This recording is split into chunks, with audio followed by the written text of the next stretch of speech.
Hello and welcome to my second video on freediving in Malta.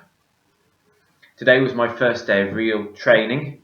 So this morning it was all theory, learning about all the mechanisms that you need to put into place, how to prepare yourself mentally for the dive and the breathing methods that are used for that, learning about the mammalian dive reflex and how it works, learning about equalizing, which is balancing the pressure in your eardrums when you dive down deep, and about the recovery breath upon surfacing, and all the disciplines, the safety disciplines that are in place. And that to me was fascinating, absolutely fascinating, because it's like applied yoga. So if you practice yoga, you know, lots of pranayama, different breathings and things like that. Well, this is all that kind of thing. So the afternoon is actually in a pool, and they've got a big national pool here. It's really lovely, and I'm actually going to post videos of my training just after this video, if the internet connection allows. So here's the requirements, here's what you're trying to do. The session starts by learning all the breathing at the side of the pool, relaxed breath holding. And this is the thing I didn't realise before I started training, is that almost all of freediving is about learning how to relax. So hyperventilating and those kind of techniques, most certainly outmoded, they're the kind of things I've been doing before. That's not good. It works far better if you're focusing on calmness, So the learning, first of all, the preparation breathing, which is done to a double ratio, 2-to-1 ratio. So if you breathe in for 4, you'll breathe out for 8. And it's all done through the mouth, because obviously you're going to have your mask on. Equalizing, you don't need to do it in a pool, but you can practice, and there are 2 sort of maneuvers that you can use. One is from the diaphragm. You've probably done this on a plane when you sort of blow into your ears. The second one is with the epiglottis here, which is the superior one, which is sort of cut off the air supply there and create pressure to balance it up.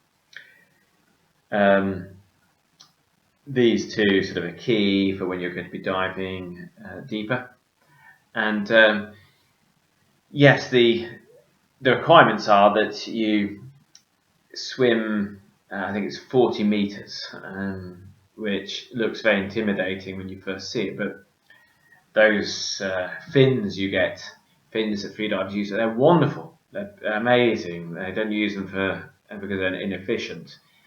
So if you kick from the large muscles, not from the legs, you can really glide along, and the rest of it's mental. You look at the distance, and so it's 2 lengths of a pool, which is normally 25 meters, and you'll see a video of me managing to do this.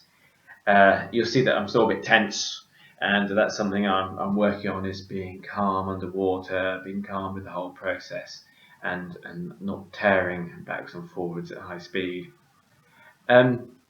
The next thing you work on is recovery technique, and a lot of that's about getting the person up and then giving them a chance to breathe again. You blow on the face, tap them, say their name, just so that the person who's blacked out realises they've got a chance to breathe again, and the reflex sort of emergency blackout procedure in their mind reverses and they take a breath. So you practice that quite a lot. And static apnea. So you've probably seen this before, when people lie on their front and they hold their breath as long as they can. And it's the same routines. So the same breathing preparation: slow your heartbeat down, calm yourself.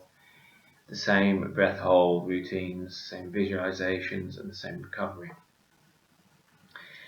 So that's really what I've done today, and I managed to, you've got to do 2 minutes for that, and I managed to do 2 minutes 40, so I'm very happy. And again, I'll post that video later. But here's the important thing to get across anyone who's watching this and thinking about training with freediving. This is a very gentle, relaxed process. When I say relaxed, it doesn't mean there's no discipline. I mean relaxed. It's about calming yourself, and there's no sudden pushing yourself. It's all, you find yourself progressing without even knowing it. Now tomorrow it's actually in the sea, and there for me is the real stuff. Actually diving down, feeling the pressure and remaining calm under that kind of circumstance. That's a different thing than when you're in a pool or when you've just got your face down. So I'm looking forward to that. Still slightly apprehensive, but I'll report back on that tomorrow.